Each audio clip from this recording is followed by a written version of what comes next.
Assalamualaikum warahmatullahi wabarakatuh. Apa Waalaikumsalam kabar warahmatullahi Bapak, wabarakatuh. Ibu, Saudara sekalian yang hadir di ruang Zoom ini? Alhamdulillah, saya sehat, sukses, bahagia. Bahagia. Iya, ini yang diajarkan oleh Bapak kita ya, Bapak Dr. Edi Iskandar. Yang kali ini juga beliau sebagai pembina di RKM atau Rumah Karakter Mulia. Dan kita bersyukur Alhamdulillah kali ini eh, untuk edisi yang spesial ini kita menghadirkan Rumah Karakter Mulia eh, yang diselenggarakan oleh ICEP ya, International Community EFT Practitioner, dan hari ini bertepatan dengan tanggal 28 November Tutup dua oh. ribu dua ribu tiga. Dan kita mengucapkan salam dan salawat kepada junjungan kita Nabi besar Muhammad Sallallahu Alaihi Wasallam. Saya Agus Praitno akan membersamai Bapak, Ibu Saudara untuk 1 jam setengah ke depan. Dan kali ini narsum yang sudah hadir di tengah-tengah kita adalah eh, Pak Heri Susilo, atau biasanya saya sebut Mas Heri karena pemuda terus soalnya nih. Assalamualaikum Mas Heri.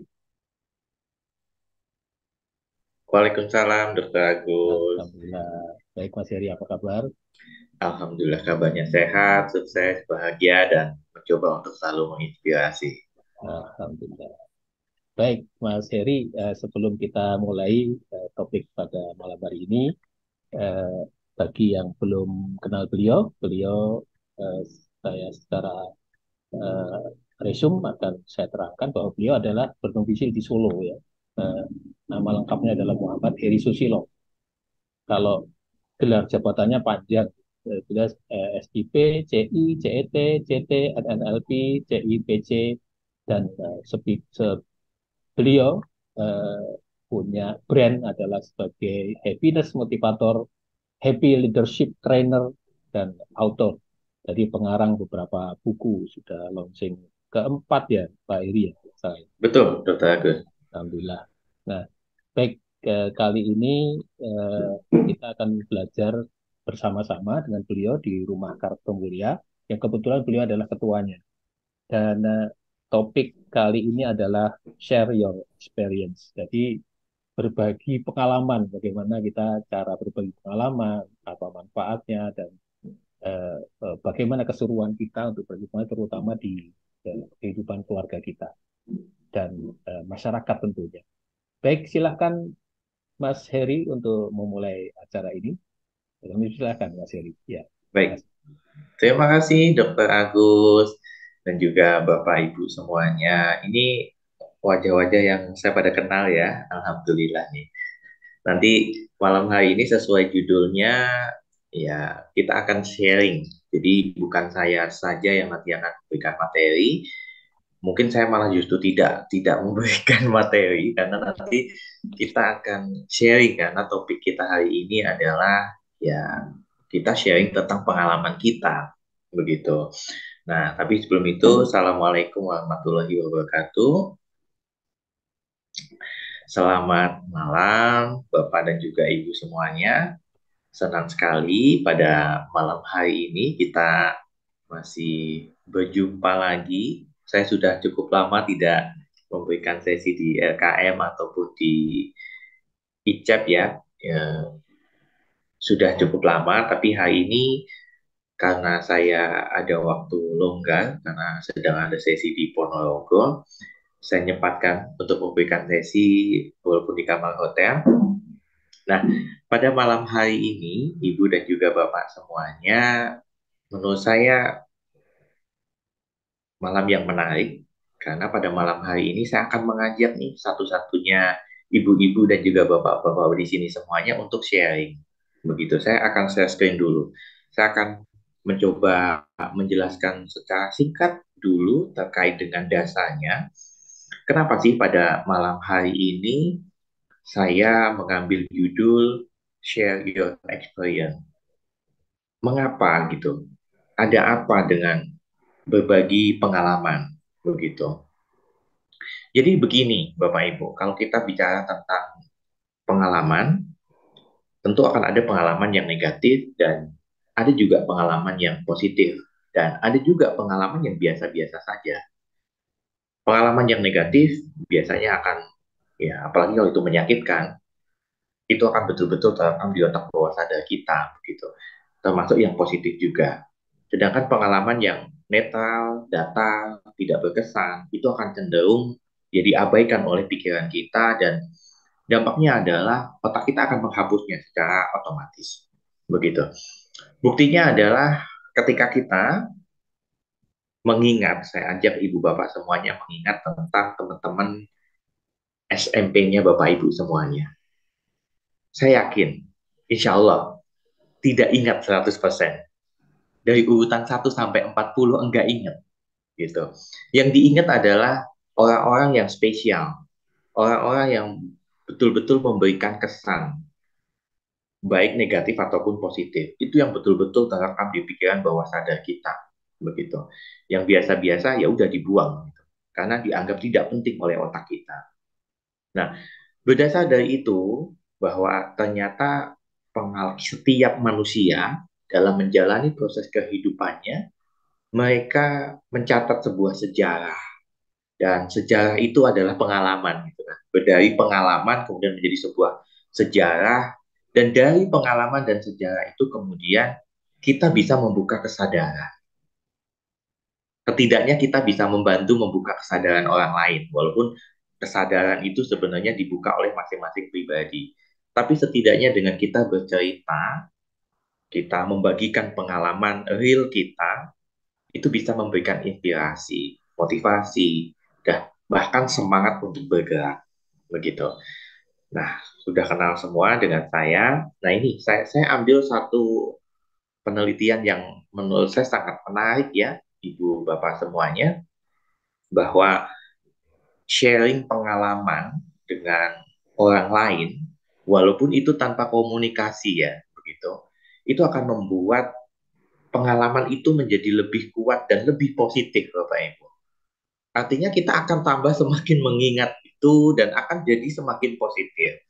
Nah, dari dasar ini, dari penelitian ini, maka malam hari ini saya ingin mengajak ibu-ibu dan juga bapak-bapak semuanya untuk mulai bercerita, mulai berbagi pengalamannya. Nah, nanti pengalamannya kita fokuskan pada satu aspek dalam kehidupan kita, karena saya lihat di sini adalah ibu bapak yang sudah sangat senior, tentu pengalamannya sudah sangat banyak. Nah, nanti saya mohon begitu ya ibu bapak semuanya berkenan untuk berbagi cerita tentang pengalaman terkait dengan pengasuhan anak. Selain saya sebagai seorang happiness motivator dan juga seorang author, saya di Solo sebagai seorang pegiat positive parenting. Khususnya fokusnya adalah mengkampanyekan tentang kesadaran seorang ayah untuk terlibat dalam proses pengasuhan anak. Karena saya melihat banyak di masyarakat kita bahwa yang sangat fokus sekali dan beban dalam proses pengasuhan anak ada dititik beratkan pada seorang ibu gitu. Padahal kalau kita lihat ya ayah harusnya berperan juga, tidak hanya sekedar berperan sebagai orang yang mencari nafkah begitu ya, mencukupi kebutuhan keseharian dan lain-lain, tapi juga perlu hadir dalam proses pengasuhan secara emosional gitu. Sehingga istilah fatherless itu akan mulai berkurang di ya di lingkungan kita gitu karena peran ayah yang begitu sangat ya setidaknya tidak harus full sepenuhnya ya, tapi setidaknya ayah itu bukan hanya sekedar oh ada ayah, tapi keberadaan, kehangatannya, emosinya, kemudian kedekatannya itu betul-betul bisa membentuk karakter anak begitu. Anak menjadi jauh lebih percaya diri seperti itu kan. Ini yang menarik Ibu Bapak ya. Di beberapa waktu lalu saya singgah dan makan malam bersama keluarga kecil saya melihat di sebelah pojok rumah makan itu tuh ada sebuah keluarga Yang ini hanya sepengamatan saya saja, artinya pengamatan saya bisa saja salah begitu. Seorang ibu dan bapak dan anaknya cukup banyak, jumlahnya ada 6 anak. Jarak anak satu, dua, tiga, dan empat, lima itu jaraknya pendek-pendek sekali begitu.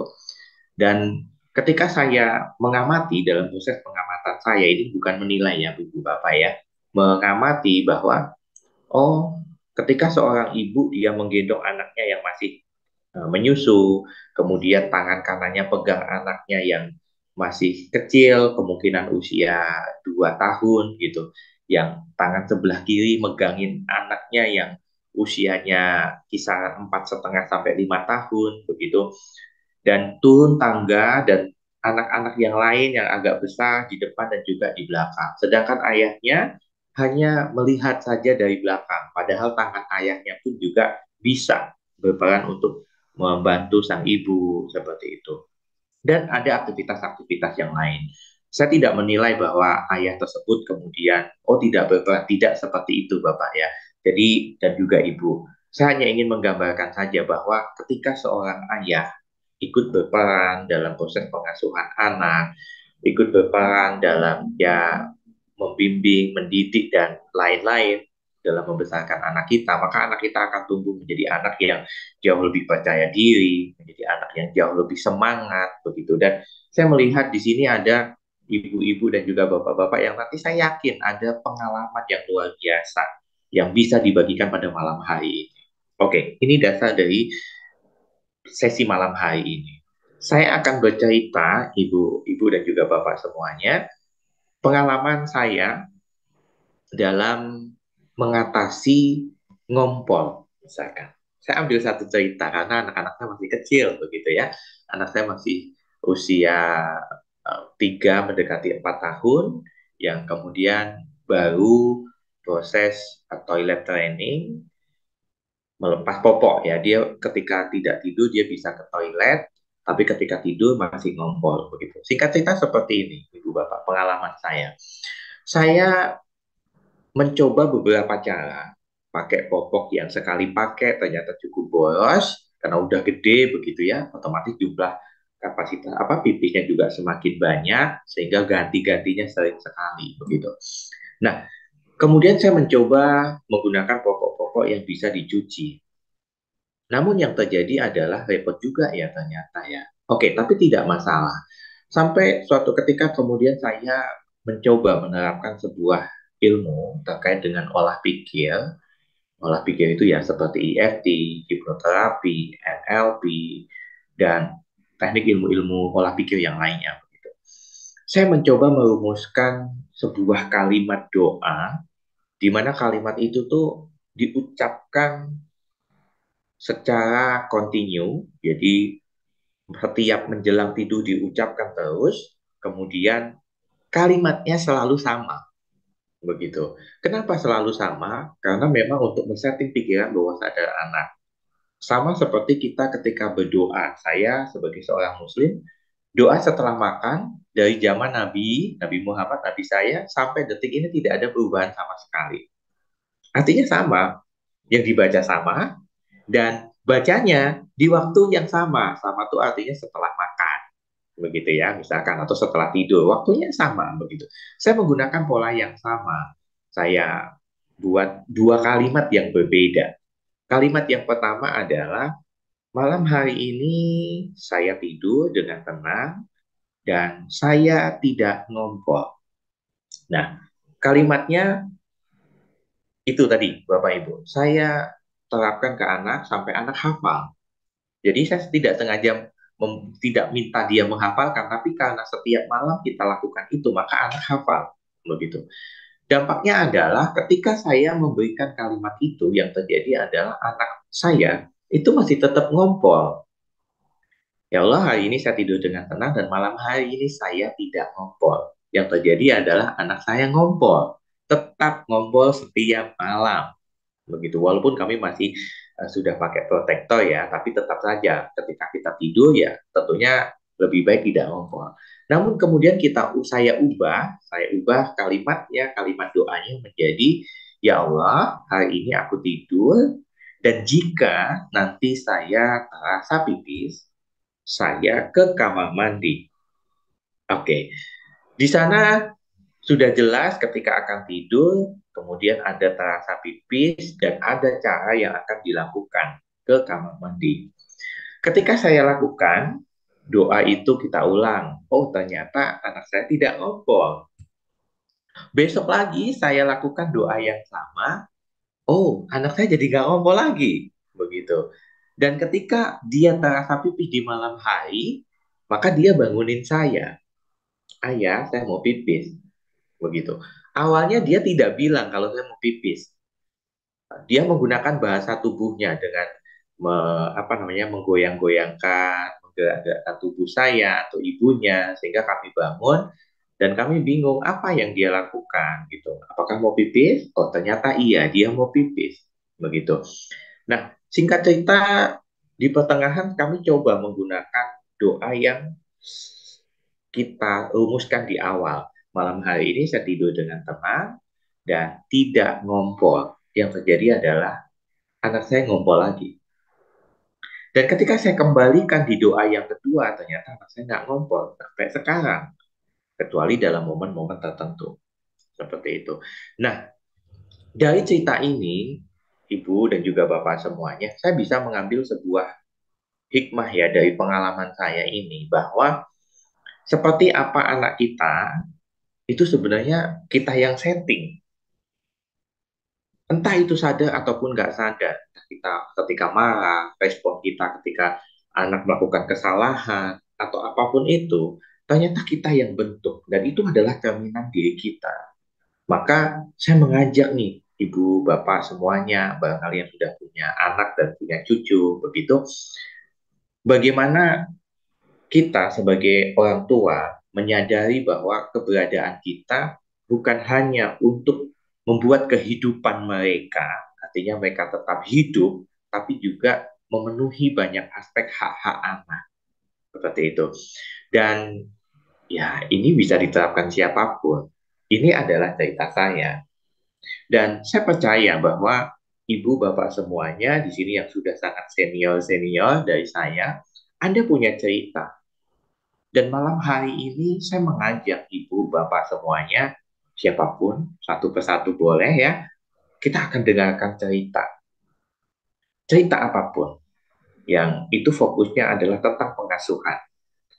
Kenapa cerita ini menjadi penting dan ini cerita yang nyata, entah itu kemudian ceritanya berbobot atau tidak, itu tidak menjadi masalah. Yang penting kita bercerita.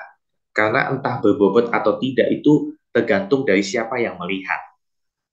Bagi orang yang membutuhkan itu sangat luar biasa. Tapi bagi orang yang sudah tidak membutuhkan itu biasa saja. Kita tidak menitik beratkan pada itu. Tapi tentang bagaimana kita berbagi pengalaman. Karena dari pengalaman itu bisa membuka kesadaran orang lain untuk menjadi lebih baik lagi. Nanti kita akan bahas konsepnya seperti apa. Nah, namun tiba saatnya saya ingin tanya kepada Ibu, Bapak semuanya di peserta LKM Talk pada malam hari ini, apa yang Anda dapatkan dari cerita saya tadi? Oke, silakan. Siapa dulu yang mau bercerita sebelum nanti kita masuk dalam sesi share your experience. Tapi saat ini silahkan dijawab dulu pertanyaan saya, apa yang Anda dapatkan dari cerita pengalaman saya. Silahkan. Boleh saya, Mas Heri? Boleh sekali, Bu Noita. Iya. Dari cerita Mas Heri itu, di zaman saat ini memang sangat dibutuhkan. Pengalaman bagaimana menangani anak yang sedang bermasalah soal ngompol. Terkadang kan orang tua hanya bisa marahin gitu ya. Makanya gitu kan. Oh, ada kalau zaman dulu bilang, kalau main jangan banyak lari-lari, jadi malamnya ngompol gitu kan. Hanya yang tahu itu. Tapi begitu kita tahu caranya dengan cara coba diupayakan di bawah sadarnya itu selalu mengatakan bahwa saya tidak ngompol gitu ya, diupayakan seperti itu yang saya dapatkan ini jadi pengalaman juga gitu kan, tambahan pengalaman. Tetapi memang akhir-akhir ini saya apa dia dapat amanah untuk menangani anak-anak depresi. Banyak sekali anak-anak depresi yang memang saya tangani dan untuk masalah ngompol memang begini Mas Heri. Ada dua cerita tentang ngompol, gitu kan? Yang tadi Mas Heri katakan eh, turut sertanya seorang ayah di dalam pengasuhan, gitu ya. Itu eh, sangat ini sekali Mas Heri terhadap pengalaman saya ini gitu ya. Saya pada saat itu saya mendapatkan kabar apa ya pengalaman dari seseorang mentor saya waktu itu mengatakan bahwa Bu kalau mendapati seorang anak ngompol terus menerus katanya gitu itu dan sudah tidak di usianya gitu ya maksudnya sudah lewat usia coba lebih dekatkan kepada ayahnya. Nah ini terjadi kepada anak saya di usia 6 tahun. Udah ke kamar mandi, padahal di jam 12 sudah ke kamar mandi. Jam 2 ngompol lagi. Sampai saya bilang, ini airnya dari mana ya kok masih ngompol gitu kan. Nah akhirnya saya pulang dari pelatihan itu, saya katakan sama suami, Abi coba deh lebih dekatkan Abi. Loh kamu selama ini menyangka saya tidak sayang anak gitu kan. Enggak, lebih dekatkan. Misalnya digendong-gendong mau tidur, diceritakan gitu. Itu hanya butuh 2 hari Mas Heri. Butuh 2 hari anak saya langsung berhenti ngompol sampai saat ini nggak pernah ngompol. Jadi abinya juga kaget loh. Oh, keren ya kata gitu ya. Cuma saya menambahkan kasih sayangnya, perhatiannya, lalu dia tidak ngompol. Nah yang kedua saya punya klien di Purwokerto. Katanya adiknya itu sudah 24 tahun masih ngompol. Kakaknya 28 tahun belum menikah, takut menikah. Jadi dua-dua perempuan. Nah, terus saya hanya katakan, ada nggak trauma masa lalu yang membuat Anda berdua ada ketakutan? Ternyata mereka katakan bahwa karena bapak beliau strength sebetulnya bukan KDRT ya, cuma mereka merasa bapaknya KDRT karena begitu ada kesalahan sering mukul gitu kan, begitu juga ke ibunya. Akhirnya tanpa saya bercerita panjang, saya hanya mengatakan gini, bapaknya masih ada atau sudah tidak ada? Tidak ada. Bayangkan saat ini, ayo kita terapi, kita maafkan bapak, lalu kita doakan kebaikan untuknya. Itu yang kakaknya 28 dalam waktu 2 bulan kakaknya dilamar oleh seseorang, gitu kan? Nah untuk adiknya hanya butuh 2 minggu langsung berhenti ngomongnya.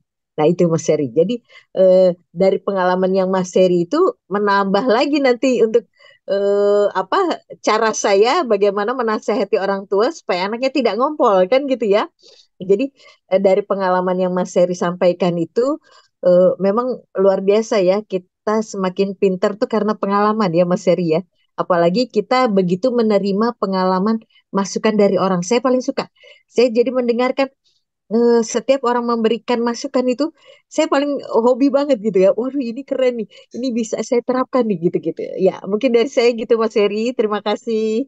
Wah, terima kasih sekali Bu Noita. Ini menarik sekali. Menguatkan poin kita dan juga isu yang saya bawa bahwa peran ayah sangat penting dalam pengasuhan, bukan hanya Betul. ibu saja. Baik, Begitu ya.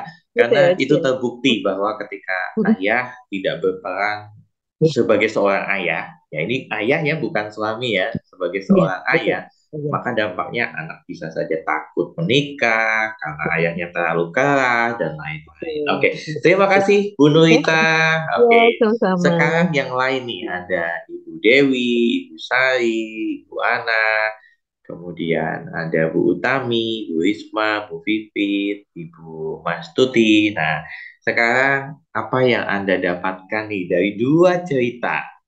Jadi dua cerita itu cerita dari saya, kemudian cerita dari Bu Nuita. Bu Nuita tadi ada beberapa cerita, ya, cerita tentang pengalaman anaknya dan kemudian pengalaman kliennya beliau, begitu. Oke, sekarang saya berikan kesempatan lagi. Silakan yang akan open mic.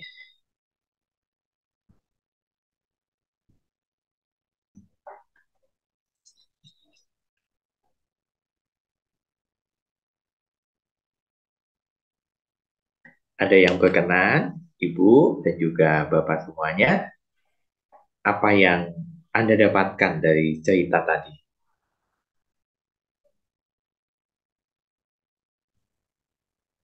Oke, kalau Dokter Agus gimana, Ya, Dokter Agus? saya aja. Kalau saya ngelihat ini ya, tadi di awal Mas Heri mencontohkan eh, Nabi Muhammad Rasulullah kita bahwa doa itu kan pakemnya sudah patronnya tetap gitu. Nah, kemudian diterapkan di afirmasi tidak ngompol dengan doa yang benar gitu. Atau kita punya afirmasi yang benar dengan struktur kata yang memang sudah diatur sedemikian rupa. Yang satu di riset kalau di ujungnya biasanya ada kata-kata tidak mengompol, itu malah justru mengompol. Tapi kalau yang tadi di Mas Heri ada solusi yang kedua eh, itu caranya, cara supaya dia kalau mau pipis ada cara untuk ke kamar mandi. Kan waktu tidur karena diinstal ya nggak bakalan akan ke kamar mandi karena jauh mungkin tempatnya atau ini ya. Atau mungkin kadang enggan ya akhirnya kan di apa pada saat bangun dia pastikan ke kamar mandi. Jadi ini kayak di tren yang tetap yang punya pola yang tetap dan kata-kata yang memang powerful sekali dan ada jalan keluarnya gitu. Eh, itu dari pengalaman Mas Heri. Pola yang sama diterapkan juga di Bu Nurita, pola pola pengasuhan anak beliau ya dan untuk terapi karena beliau jam terbangnya sudah melampaui kita ya, sudah luar biasa. Jadi dari itu beliau sudah bisa menyimpulkan kalau dengan kata-kata ini akan terjadi seperti ini, terutama melibatkan orang tua kalau Bang. Itu yang bisa saya sarikan Mas Heri. Eh, Baik, ya. terima kasih Dokter Agus. Nah, ini luar biasa. Yang lain, coba ibu-ibu yang lain. Ini Bu. saya yakin bahwa ibu-ibu yang lain juga punya cerita. Tapi saya belum minta ibu-ibu untuk bercerita. Saya masih meminta ibu-ibu dan juga bapak-bapak semuanya untuk apa? Untuk menjawab sebuah pertanyaan. Apa yang Anda dapatkan dari berbagai cerita tadi? Seperti itu. Silahkan Ibu bisa Bu Vivit, Ibu Mas Tuti. Tidak harus buka video, yang penting buka mic. Ya, Bu Sari biasanya nih. Silakan Bu. Nah, kalau Bu Sari Mudah ini terketik. pengalamannya udah sangat luar biasa. Bu Sari. Oke, Bu Sari, Teman masih dibuat. on? Silakan bisa dibuka. Iya, Bu Sari. Ya, monggo. Assalamualaikum warahmatullahi wabarakatuh. Wah, mantap ini. Ya. Waalaikumsalam. Asik ya pakai ini. Ya, ini saya eh, merespon dari Mas Heri aja ya tadi ya, sama Bu Nur. Ya, Ya. boleh. Nggak Tiga apa-apa. ya. Oke, dari hasil tadi ceritanya Mas Heri itu ada beberapa insight yang saya bisa dapat. Yang pertama adalah ucapan yang dikatakan berulang-ulang itu menjadi doa. Tuh. Kemudian yang kedua, anak adalah hasil dari pola asuh orang tua. Ya Mas Heri ya. Tadi ada beberapa kata-kata disampaikan seperti itu. Kemudian yang ketiga, eh, pemilihan kata-kata yang tepat untuk hasil yang diharapkan. Jadi dalam membuat suatu kata-kata afirmasi tadi yang ingin diprogram terhadap anak, layaknya kita mengambil pemilihan kata-kata yang tepat ya, seperti itu. Itu tadi dari Mas Heri. Kemudian kalau dari Ibu Nurita tadi saya ada insight nih yang bisa didapat. Eh, Tadi kliennya itu sepertinya ceritanya tentang anak perempuan ya Bu Nurita ya. Ya, klien-klien wanita ya. Iya, betul. Nah, jadi dari hasil apa namanya diagnosa atau eh, apa pengalaman Bu Nurita bahwa kalau anak perempuan itu yang memiliki masalah dengan ngompol tadi, kemungkinan besar ada hubungan yang kurang baik antara anak tersebut dengan sang ayah ya. Sehingga kalau hubungan tersebut itu diperbaiki, diterima, atau mungkin ada sesuatu yang kalau mungkin orang tuanya itu sudah tidak ada, eh, sebaiknya di masa lalunya itu apa diikhlaskan ya, diterima dan didoakan orang tuanya.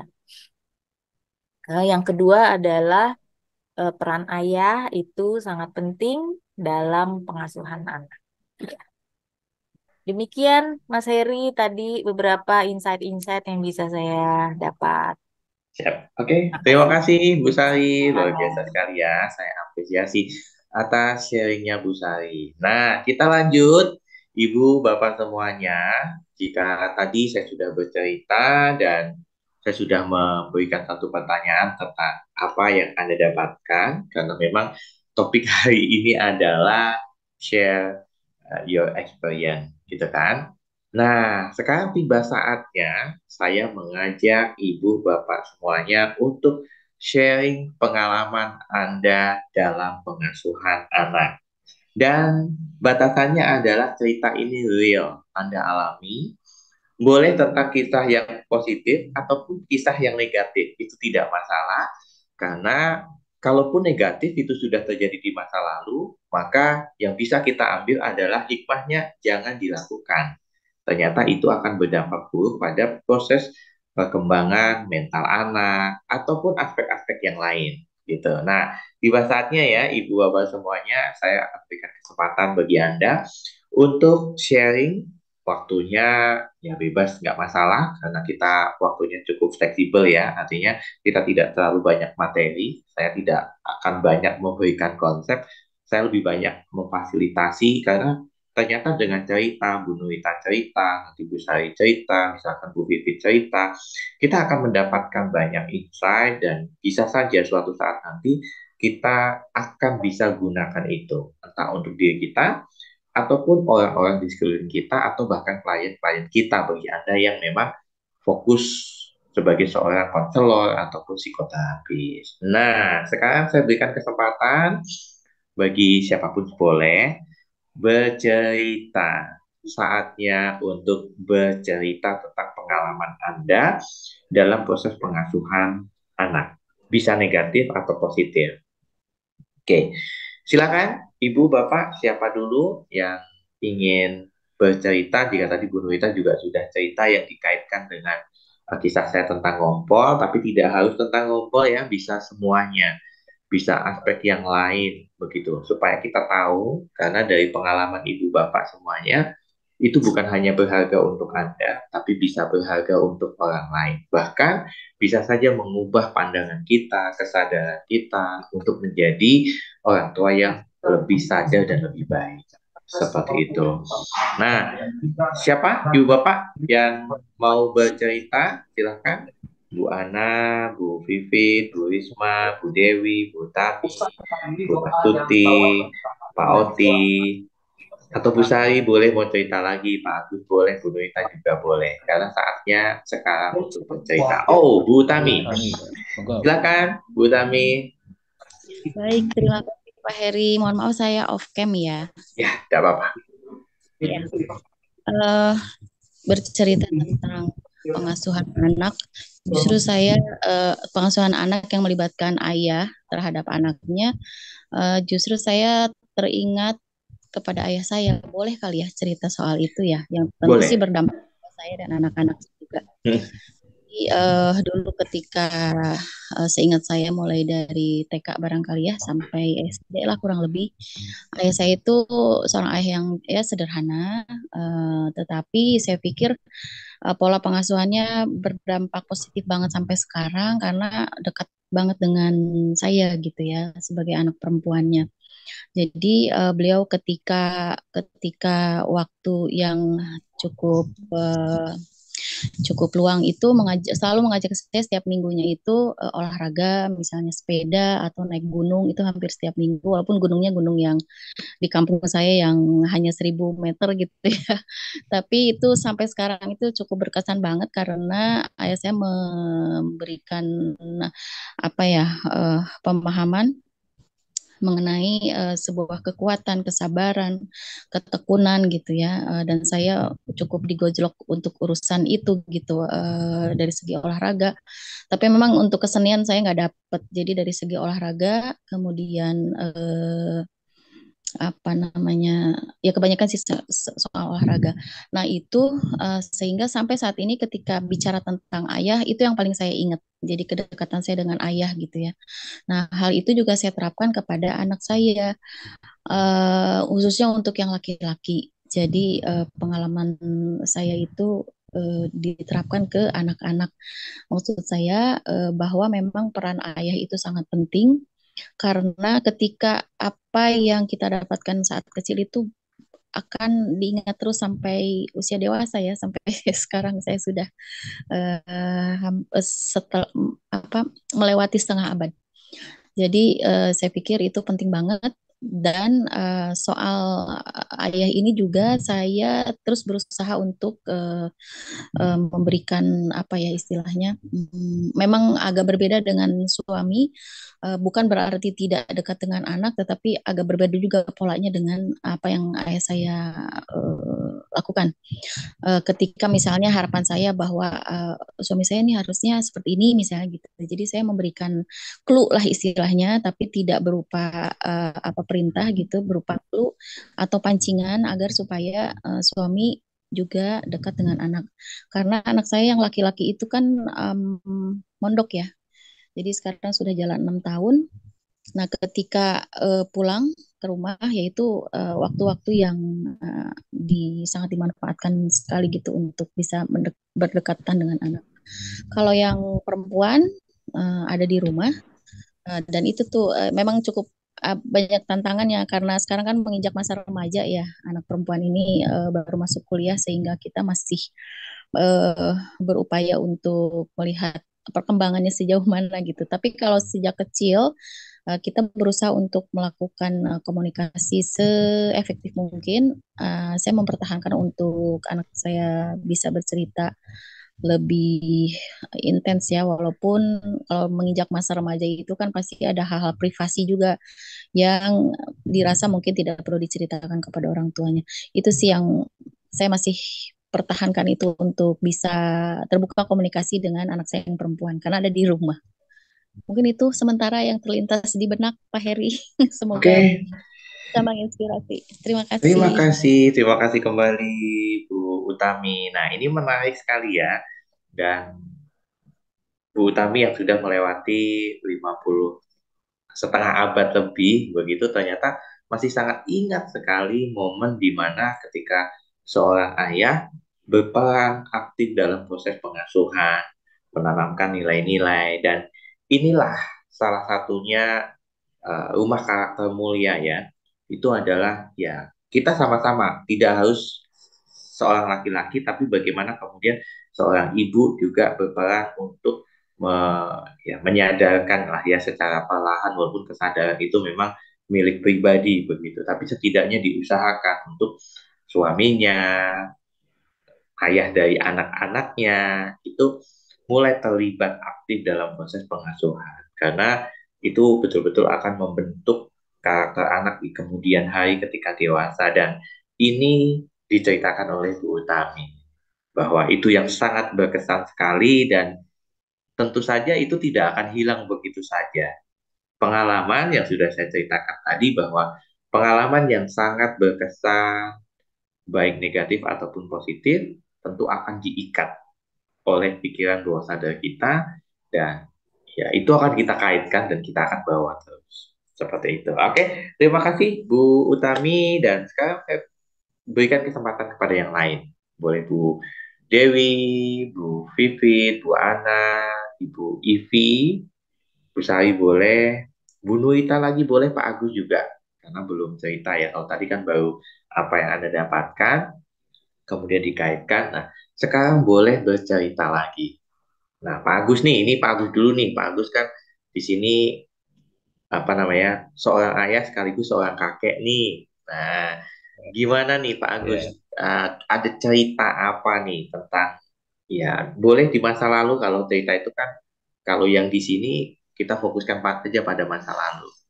Seperti ya, itu, karena dari masa lalu kita bisa belajar dan jadi pengalaman yang luar biasa buat Pak Agus dan juga buat kita semua. Silakan Pak Agus.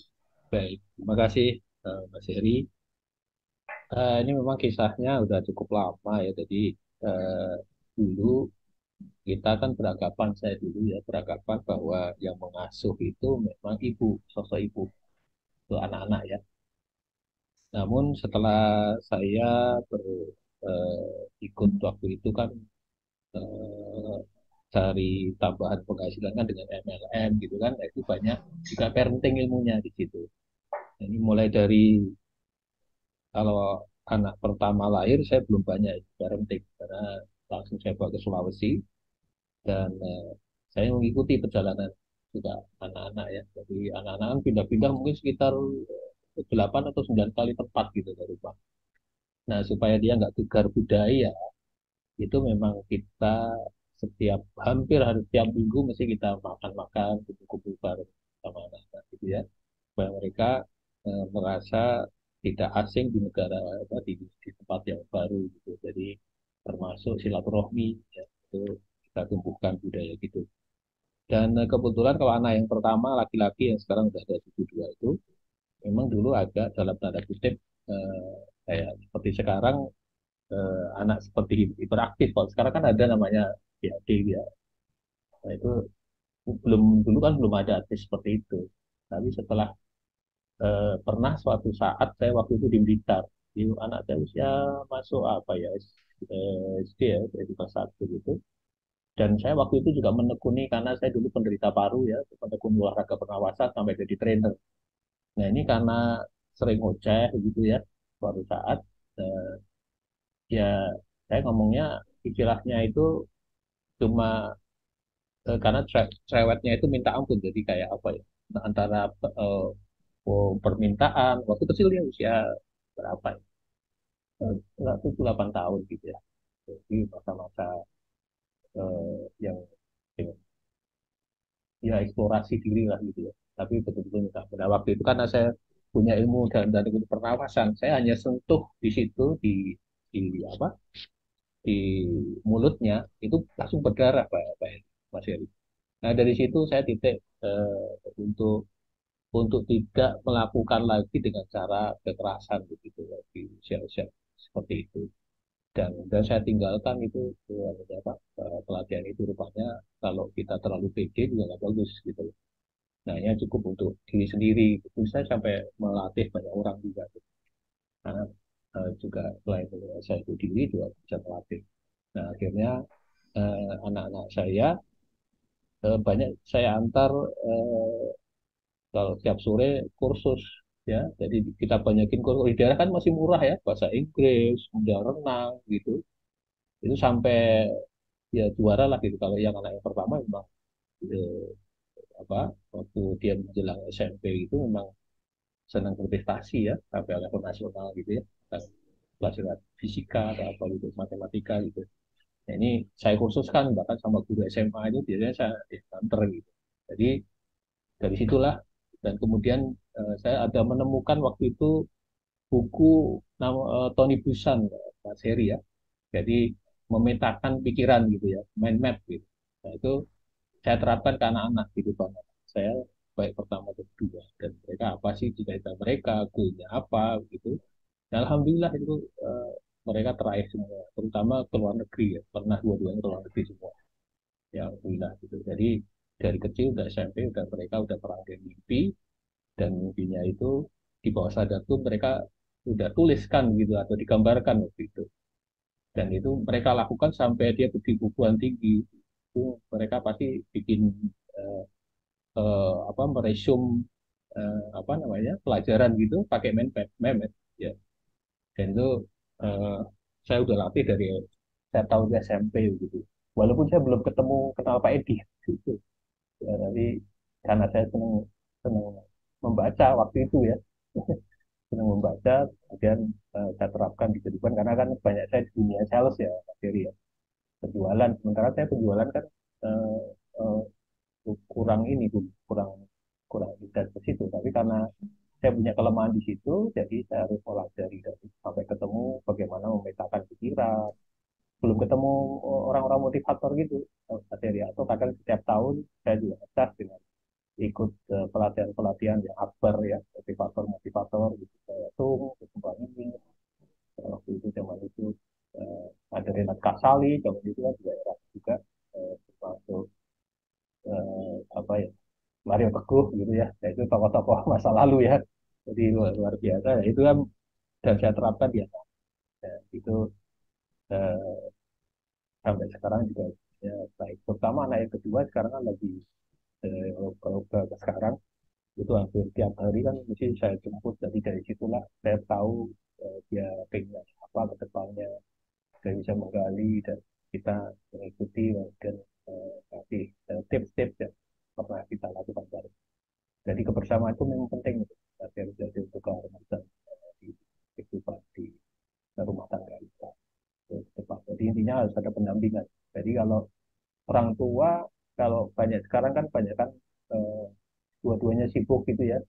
Jadi itu berdampak juga kalau nggak bisa ngatur anaknya ya, banyak diasuh oleh gadget gitu. Yang alhamdulillah anak-anak saya nggak suka aku TV, nggak suka. Ya, ya, coba ya adanya kan gadget ya, gadget itu pilih ya. Jadi kan kita ngajarin kan kalau saya mesti di luar HP udah di luar kamar kan gitu. Kalau cara belum tidur gitu. Eh, Walaupun belum bisa diikuti anak-anak, tapi anak-anak bisa batasi. Jadi itulah Mas Heri ya, kalau panjang sekali ceritanya sebenarnya. Bisa.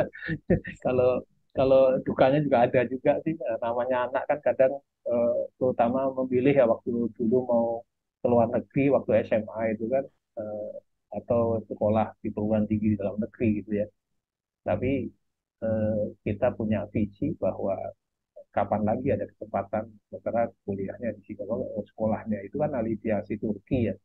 Nah, kenapa nggak ke sana sekalian gitu? Itu akan apa namanya punya wawasan yang luar biasa kalau kita kalau hanya cuma di dalam tentu eh, terutama dalam pelatihan dia hukum mandirinya itu bisa bisa itu saya kira cuma setengah.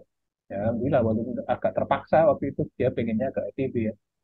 Ya, tapi ya habis selesai itu ya maklumi dapat jodoh dari sana ya, sampai pulang ke juga sekarang sudah apa punya jabatan juga di sekolah gitu.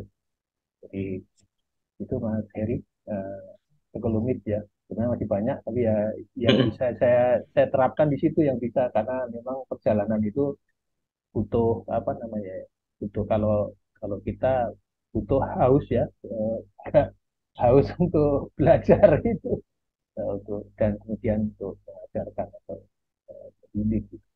Itu aja. Oke, Ya. baik. Terima kasih, Pak Agus. Nah, dari kisahnya Pak Agus ini tadi, saya mendapatkan sebuah apa ya, seperti semangat baru untuk belajar ilmu baru. Oh, ternyata bisa ya mind mapping untuk diterapkan ke anak-anak.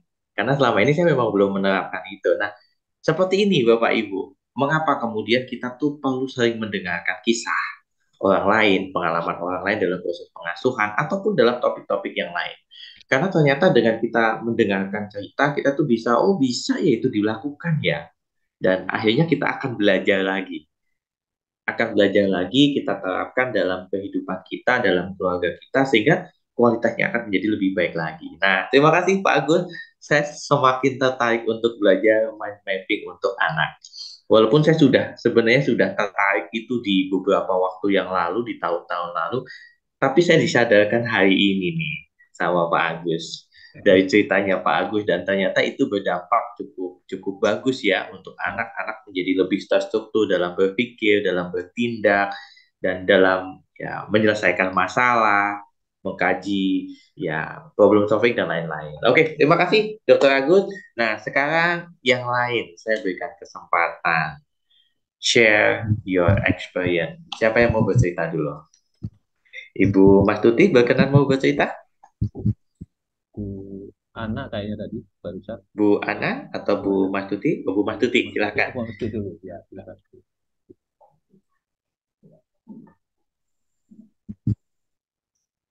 Suaranya belum ada, Bu Mas Tuti.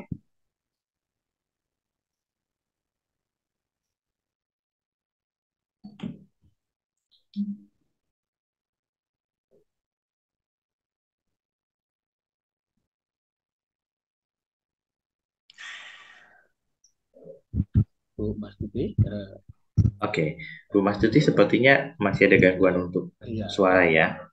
Oke, sambil menunggu Bu Mas Tuti untuk apa namanya memperbaiki situasi kaitannya dengan suara, ada yang lain? Bu Ana, barangkali?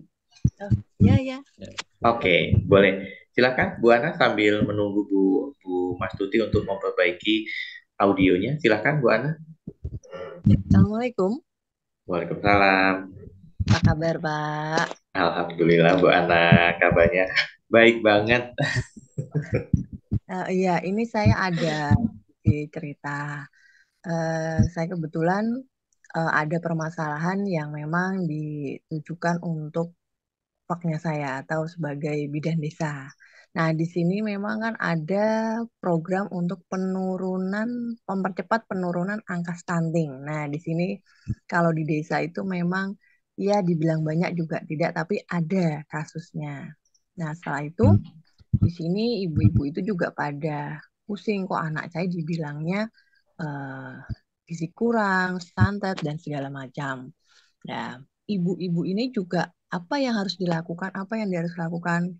Kalau makanan sudah bagus, vitamin sudah bagus, dan kok berat badannya nggak naik-naik.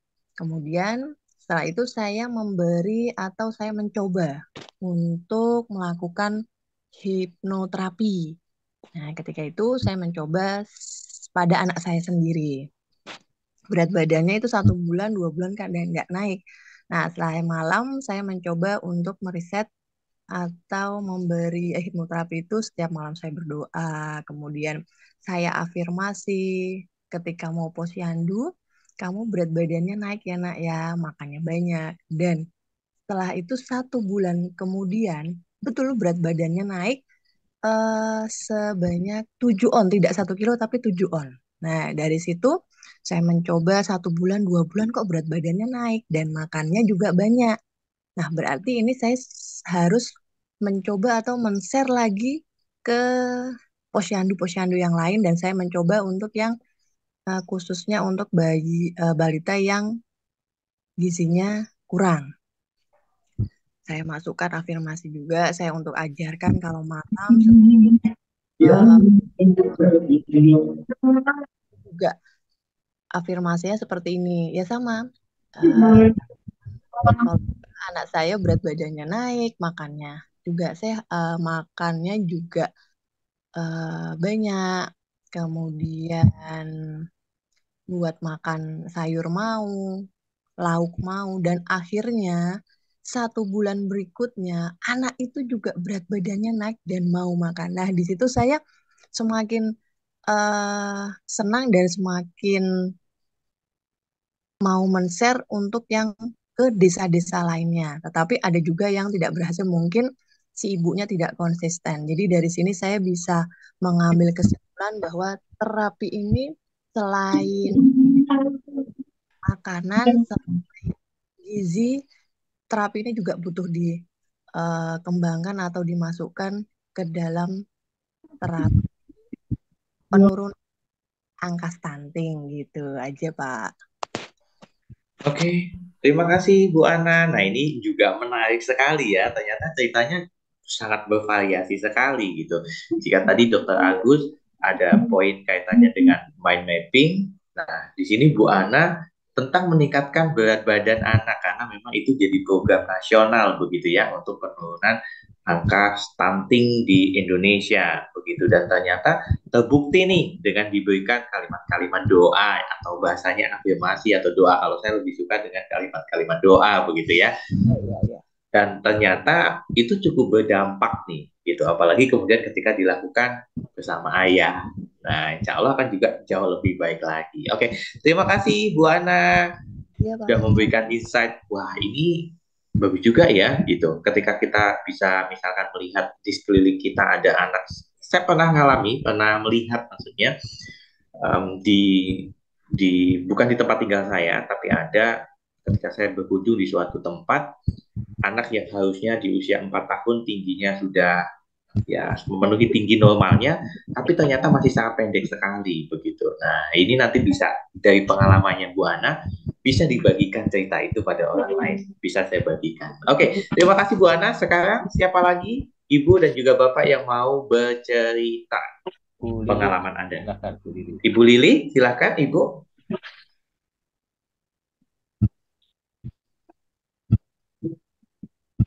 Atau Ibu Mas Tuti jika audionya sudah aktif. Bu Lili akan bercerita kah?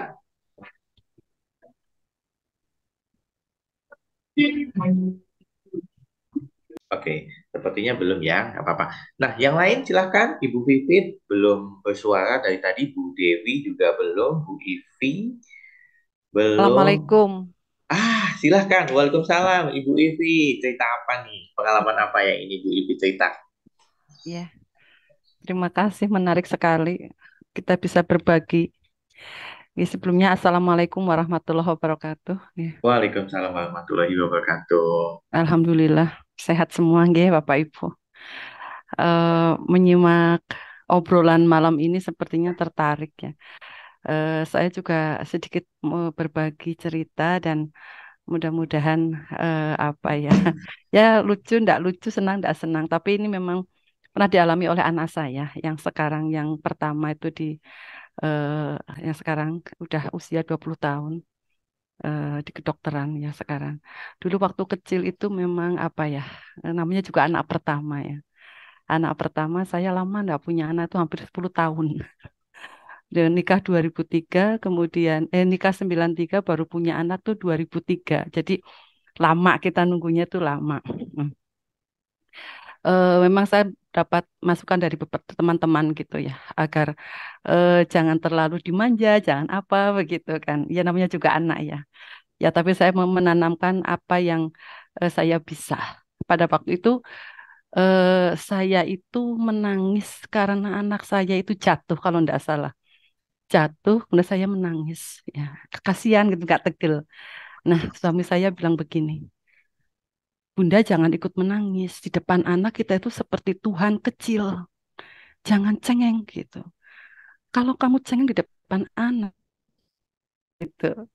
Nah ini cerita. Jadi kita tuh Tuhan kecil yang menurut anak menurut anak itu kita itu apa-apa bisa, bisa memberi, bisa menyelesaikan, tidak cengeng, tegar. Nah ini saya merasakan sekali seperti itu karena ya namanya juga baru 10 tahun punya anak ya. Jadi saya kalau anak saya sakit apa tuh saya yang muncul tuh rasa iba, nggak tega, nangis gitu. Dan itu apa kemudian sering disupport ya. Artinya kita tuh harus seperti Tuhan kecil di hadapan anak. Sampai anak saya TK begitu. Nah, pada akhirnya ya apa singkat cerita, anak saya usia kelas 4 SD ayahnya meninggal ya. Nah, di situ kemudian saya merasakan apa ya? Merasakan, aduh saya mampu enggak ya, saya mampu enggak, saya mampu enggak gitu. Tapi pada saatnya saya itu, memang anak saya dekat sama ayahnya, dekat sekali. Kadang berbicara logika dari sepanjang perjalanan, umpamanya dari rumah ke suatu tempat tuh hanya berbicara logika, sangat dekat sekali daripada dengan saya, sangat dekat. Sampai akhirnya ayahnya itu dipanggil Allah, saya merasakan ya Allah ini anak gimana gitu, saya merasakan seperti itu. Dan yang tidak saya duga itu apa ya? Saya mendapat ada cobaan yang saya itu menangis. Anak saya kemudian pada saya bilang, Bunda jangan menangis. Bunda ada saya. Padahal anak saya usia waktu itu masih kelas 3 SD loh. Ya Mas Heri masih kelas 3 SD. Sehingga saya, ya Allah anak ini menguatkan saya. Padahal dia baru kelas 3 SD loh. Tapi menguatkan saya.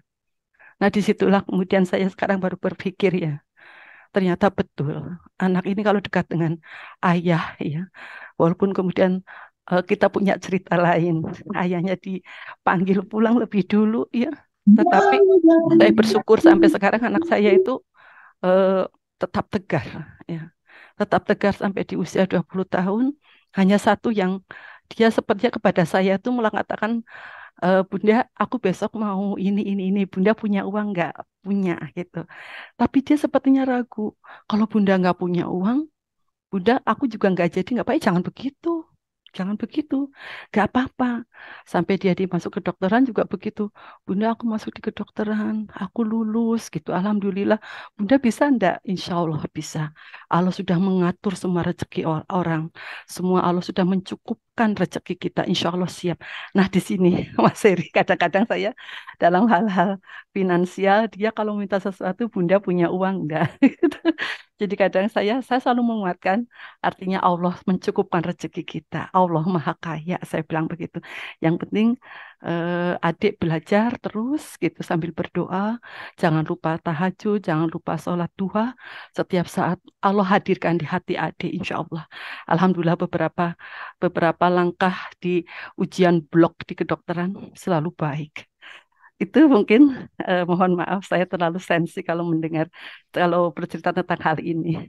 Ini inspirasi anak saya memang luar biasa dekatnya dengan ayah.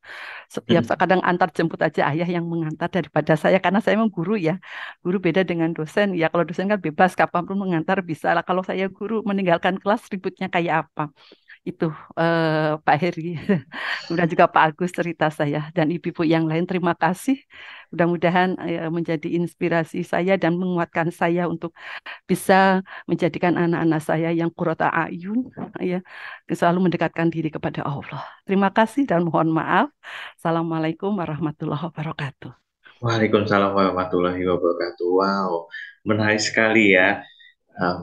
Ada sisi, saya menyadari betul ketika tadi Ibu bercerita bahwa menanti anak 10 tahun gitu kan, ketika hadir tentu ada sesuatu yang rasa eman-eman, rasa sayang banget begitu. Tapi kemudian pasangan menguatkan. Ketika anak seperti ibu sedang dalam situasi yang lemah, menangis misalkan, oh ternyata pasangan menguatkan.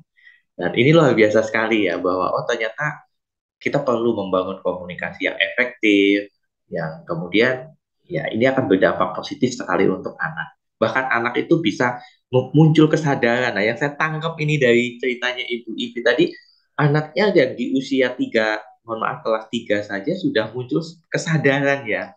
Ada Iya. aku mah begitu. Wow, itu Iya, luar karena pada biasa. saat apa yang petajiah datang, kamu sekarang ganti harus melindungi bunda, kamu dampingi bunda, kamu gantinya ayah begitu. Jadi beberapa pentakjiah termasuk gurunya dia pada saat ambil rapot, sekarang Ardi harus jadi pelindung bunda gitu. Jadi dia kayaknya muncul kekuatan ya. Jika setiap saya menangis tuh bunda kenapa gitu. Mohon maaf ini. Siap, ya.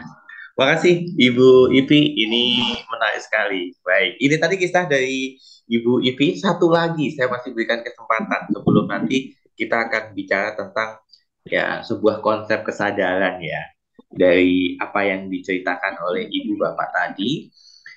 Nanti coba saya akan mengulas sedikit nih tentang kesadaran seperti itu. Oke, silakan satu lagi. Boleh Ibu Lili jika memungkinkan, atau Ibu Vivit boleh, Ibu Dewi, Mas Dani, dan yang baru bergabung. Win, ini air putihnya awet, kurang minum gitu. Kadar airnya kurang di badannya, minum dulu. Kering. Ya, ada Ibu, Bapak yang lain? Ibu Vivit atau Ibu Utami tadi sudah, Ibu Dewi. Bu Sari juga boleh. Tadi Bu Sari kan baru menanggapi, belum bercerita nih. Kayaknya kalau Bu Sari ini saya yakin punya cerita yang sangat banyak sekali.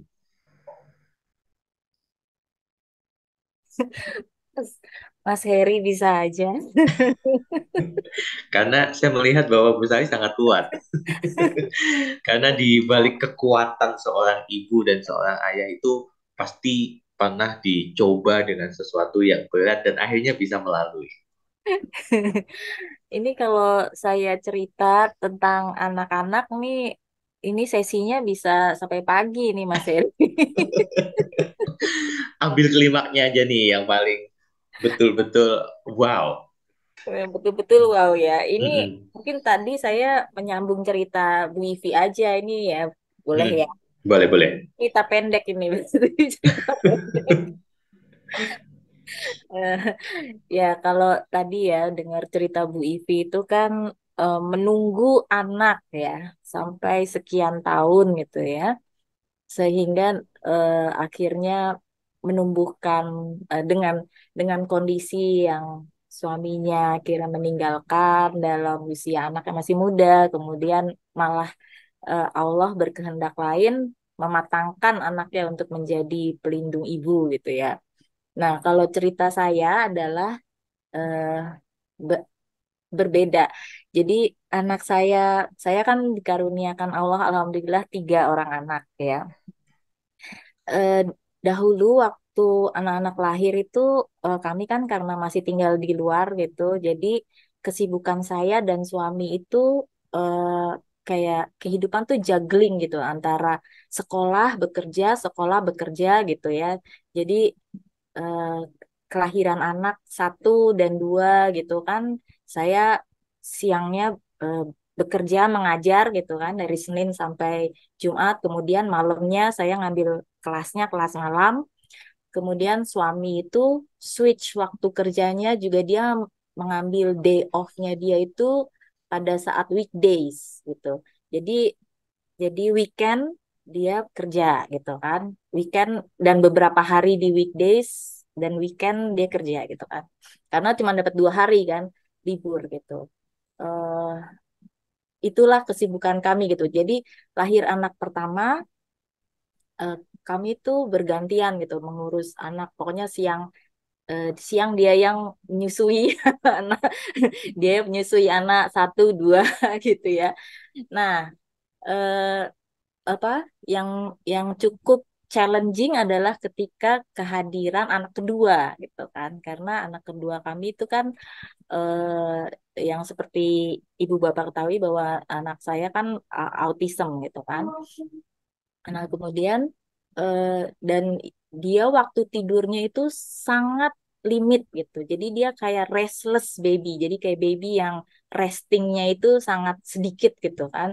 Jadi malam itu dia cuman tidur biasanya 1 jam gitu. Itu 1 jam full aja tuh bisa udah cukup bagus gitu. Kemudian ada suara ini sedikit tuh terbangun gitu. Jadi kelahiran dia tuh memang sangat menguras emosi, tenaga, waktu semuanya gitu kan. Nah, dari sejak kelahiran anak kedua itu kita kita eh, berniat gitu. Niatnya sih udah dulu deh, stop stop dulu gitu untuk next.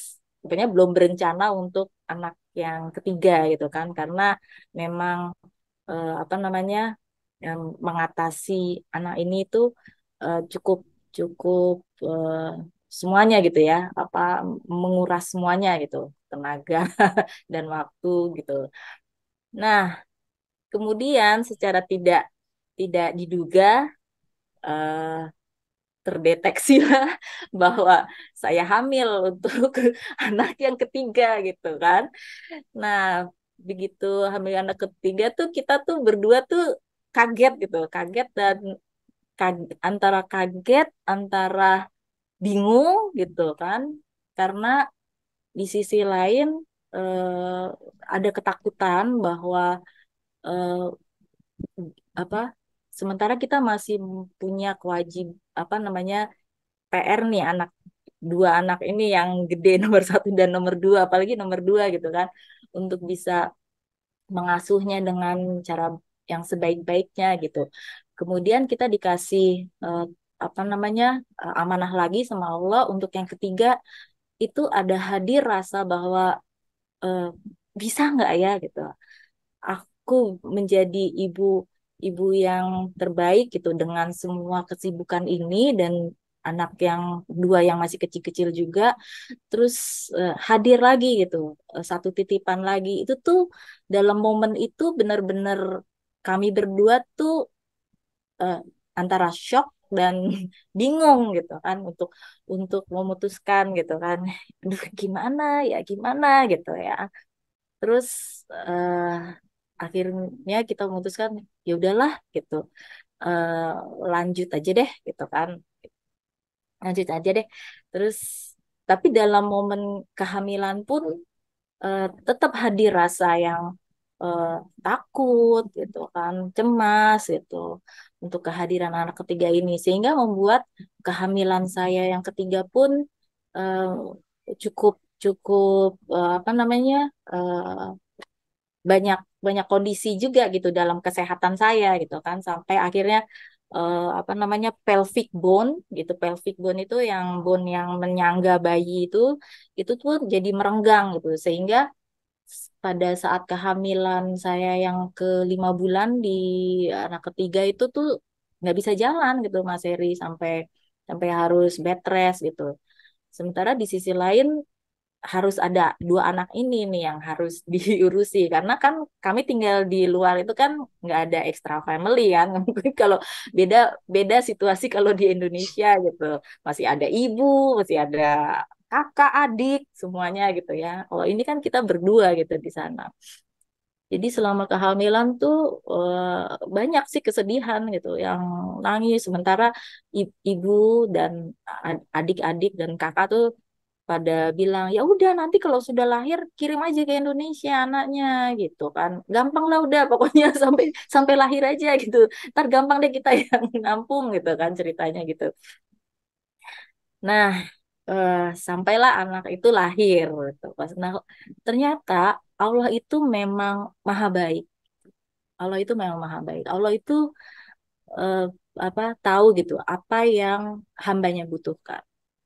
Begitu anak ketiga saya lahir, eh, dia pun lahir sebagai anak yang very easy baby. Jadi dari sejak lahir aja dia sudah tidur jam 9 malam tidur bangunnya tuh waktu subuh gitu. Jadi tengah malam tuh sama sekali nggak bangun. Jadi seperti kayak dikasih kemudahan semuanya gitu dan seperti nggak punya bayi gitu bayi yang newborn itu seperti tidak nggak ngerasain gitu kayak punya bayi newborn gitu semuanya mudah gitu dan sekarang anak anak-anak kan udah gede-gede gitu ya anak-anak udah gede-gede anak saya yang paling besar itu kan sudah 21 tahun udah kembali lagi ke Amerika udah tinggal sekolah dan bekerja di sana. Nah yang kedua yang spesial ya. Ini udah kuliah. Nah, yang berarti sekarang yang tinggal bersama saya tinggal yang dua kan, nomor 2 dan nomor 3. Dan anak nomor 3 ini, masya Allah, Allah, saya saya selalu bilang ya Allah gitu, minta maaf terus sama Allah. Ya Allah, maafkan gitu untuk momen dulu yang saya nggak tahu cerita cerita di balik rencanamu gitu. Ternyata rencanamu itu sangat indah dan saya bersyukur banget engkau menghadirkan anak ini dalam hidup saya yang karena kakaknya udah di luar gitu kan. Jadi sekarang yang spesial ini malah justru adiknya ini yang banyak menjadi tangan kanan saya gitu untuk bisa membantu apa namanya kakaknya yang yang spesial gitu kan atau mungkin dalam hal-hal kehidupan sehari-hari dia yang banyak berperan menjadi tangan kanan saya dan semua yang tidak didapat dari kakak nomor 1 dan kakak nomor 2 beberapa karakteristik yang tidak ada pada mereka itu anak nomor 3 tuh ada semua. Jadi kayaknya kayak paket lengkap yang Allah memang kasih ada hadiah terindah di dalam hidup kami, dalam keluarga kami. Eh, Ya begitu Mas Heri. Jadi Hmm. insight-insight yang didapat adalah kita dulu memang nggak pernah tahu gitu loh. Allah itu berencana apa dalam kehidupan kita gitu ya. Ya mungkin dalam saat itu kita melihatnya sebagai sesuatu yang sulit gitu, atau mungkin apa namanya, eh, apa, challenge-challenge yang berat gitu. Tapi di balik itu Allah pasti ada sesuatu hikmah itu.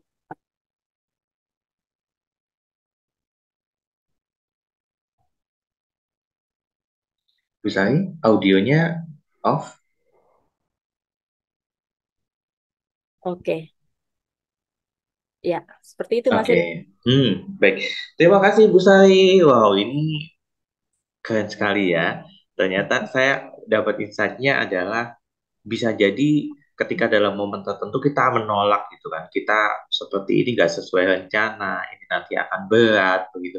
Ternyata ketika itu hadir, Allah tuh menghadirkan kemudahan juga. Iya, Seperti ini. Ini insight yang luar biasa sekali. Begitu ya.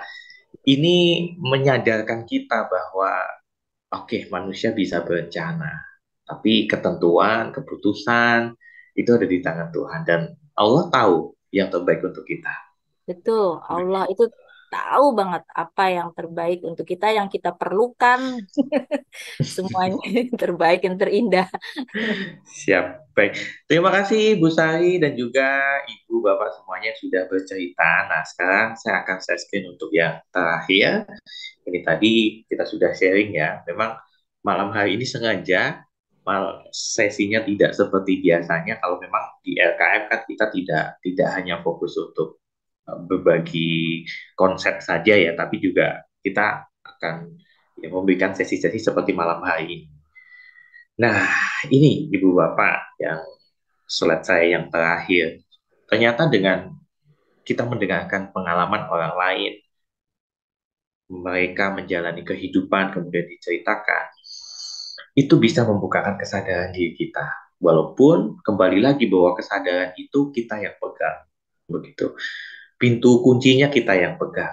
Tapi setidaknya kita sudah diberikan gambaran dari cerita-cerita tadi membukakan kesadaran diri kita. Oh, ternyata saya perlu ya mensyukuri, saya perlu menyadari, saya perlu bahwa ya ini memang sudah jadi pilihan Tuhan, begitu. Jadi ketika kita selapis demi selapis kita melepaskan penghayatan kita pada emosi, artinya ya seperti yang dikatakan oleh Bu Sari tadi, kemudian Ibu Ivi, begitu ya. Ketika selapis demi selapis kita lepaskan penghayatan terhadap emosi-emosi negatif kita, sama halnya seperti kita membebaskan energi. Karena kita tahu bahwa energi adalah sesuatu yang memang tidak bisa dihancurkan, dimusnahkan. Kita hanya bisa mengubahnya dalam bentuk energi yang lain. Barangkali jika masih merasa menyimpan ada perasaan tidak layak, masih amarah, merasa takut dalam proses pengasuhan anak, begitu ya. Ini sudah tidak waktunya hamil, kenapa saya harus hamil lagi, misalkan. Padahal sudah direncanakan sangat baik, sudah diprogram dengan sangat baik, ternyata Allah berkehendak lain, misalkan. Rasa malu, kemudian ada keraguan diri, apakah saya mampu, gitu kan? Dan rasa bersalah, pengalaman di masa lalu dengan periode refraktori. Jadi refraktori ini kalau dalam fisika itu suatu lapisan di mana lapisan itu tuh sangat tahan sekali, sangat kuat sekali, dan memiliki titik didih yang sangat tinggi sekali. Begitu artinya untuk melemahkan lapisan tersebut itu butuh pemanasan yang sangat ekstra itu dalam dunia fisika. Namun kalau kita kaitkan dengan masa lalu kita, adalah masa lalu yang betul-betul mengakar dan itu menjadi sebuah trauma, menjadi sebuah kenangan yang sangat tidak terlupakan. Nah, sebenarnya ini adalah celah dalam diri kita, begitu. Dan semoga ketika celah-celah ini memang ada dalam diri kita dan kita mendengarkan cerita-cerita pada malam hari ini, celah itu mulai tertutup, mulai merapat dengan apa? Kita lepaskan penghayatan terhadap emosi yang kita alami. Ternyata ketika tadi kita amati nih kisahnya Bu Sai mulai melepaskan nih penghayatannya nih. Ternyata sekarang mulai sadar bahwa, oh maafin saya ya Allah, dulu tuh saya merasa menyesal, saya menangis, bahkan sampai saya melemahkan diri saya sampai bed rest dan lain-lain. Ternyata ketika kita melepaskan penghayatan itu, maka kita membebaskan energi. Ketika energi negatif itu terbebaskan dalam diri kita melalui sebuah kisah, cerita atau pengalaman orang lain, maka ya tentu saja kehidupan kita, kualitas hidup kita akan menjadi jauh lebih baik. Nah, pelepasan emosi ini bisa dilakukan salah satunya adalah dengan terapi olah pikir. Tekniknya sangat banyak. Di sini bisa kita belajar tentang EFT, tentang hipnoterapi, tentang NLP, ataupun teknik-teknik yang lain yang bisa melepaskan penghayatan terhadap emosi. Karena dengan melepaskan penghayatan kita pada emosi, maka kita akan mulai mengalihkan fokus kita pada hal-hal yang lain. Sehingga otak kita sudah tidak lagi menganggap itu sebagai sesuatu hal yang penting, dan dampaknya adalah ya udah kita akan lebih terbebas lagi. Maka dalam sesi hari ini sebenarnya saya ingin mengajak nih pada ibu dan bapak semuanya bahwa salah satu keahlian penting yang perlu kita kembangkan adalah kesadaran diri. Dan kesadaran diri ini didapat salah satunya dengan kita banyak mendengarkan cerita. Maka ini yang jadi saya men-challenge diri saya sendiri dimanapun tempatnya, ketika saya ngobrol dengan siapapun, dimanapun. Ketika saya punya kesempatan untuk mendengarkan ceritanya, saya akan dengarkan ceritanya. Karena itu akan memperkaya saya, akan menjadikan saya menjadi jauh lebih sadar, menjadikan diri saya menjadi jauh lebih bersyukur, menjadikan saya menjadi jauh lebih semangat. Seperti itu, Ibu, Bapak, yang bisa saya sampaikan. Terima kasih. Semoga kisah saya, kisah-kisah ibu-ibu semua dan bapak-bapak semua pada malam hari ini betul-betul bisa memberi sebuah gambaran untuk membuat kesadaran diri kita semakin meningkat. Insya Allah itu, terima kasih. Wassalamualaikum warahmatullahi wabarakatuh. Waktu saya kembalikan kepada Dr. Agus. Waalaikumsalam warahmatullahi wabarakatuh. Alhamdulillah. Terima kasih Mas Heri ya, luar biasa ini. Eh, Teknik yang sederhana, banyak mendengar, bersyukur ya. Intinya adalah dalam kita bercerita atau sharing untuk kesadaran diri tadi itu, dan sampai melepaskan emosi kita yang tadi, termasuk kita memperbaiki diri terus-menerus, dan terutama rasa syukur kita kepada Allah Subhanahu wa Ta'ala. Baik, Mas Heri, ada yang masih di ini untuk konklusinya atau cukup, Mas Heri? Silakan. Cukup, Dr. Agus. Terima kasih, Mas Heri, telah bersama kita semua. Kita doakan Mas Heri tetap sehat ya, semangat misalnya kita di kemudian hari. Baik, Bapak Ibu sekalian, terima kasih atas atensi sampai malam hari ini, terutama sharing Bapak-Bapak, Ibu-ibu yang luar biasa. Dan ini bapaknya sudah keluar ya, satu cuma saya doang ya. Bilang luar biasa, dari Bu Sari, Bu Nurita, Siti, Bu Lili, ya, Bu Ivi dari Purwokerto ya. Iya, ceritanya memang begitu. Luar biasa. Panggung sandiwaranya beda-beda ya, Pak Agus. Iya, kami, Bu Ivi. Iya, tapi tujuan kita sama. Menuju akhirat ya. Iya. Baik, terima kasih telah bersamai kita di acara Icon Talk di Rumah Karakter Mulia. Sampai jumpa lagi di lain waktu dan kesempatan. Terima kasih. Assalamualaikum warahmatullahi wabarakatuh. Waalaikumsalam.